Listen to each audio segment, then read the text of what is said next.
Mutlu bir hayat filizlenir kavganın ufuklarından. Mutlu bir hayat filizlenir kavganın ufuklarından. Yurdumun mutlu günleri mutlak gelen gündedir. Yurdumun mutlu günleri mutlak gelen gündedir.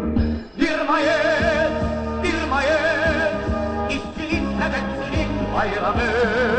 Bir Mayıs, bir Mayıs, işçinin emekçinin bayramı. Devrimin şanlı yolunda ilerleyen halkın bayramı.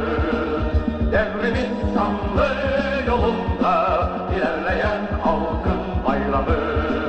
Ulusların gürleyen sesi yeri göğü sarsıyor. Ulusların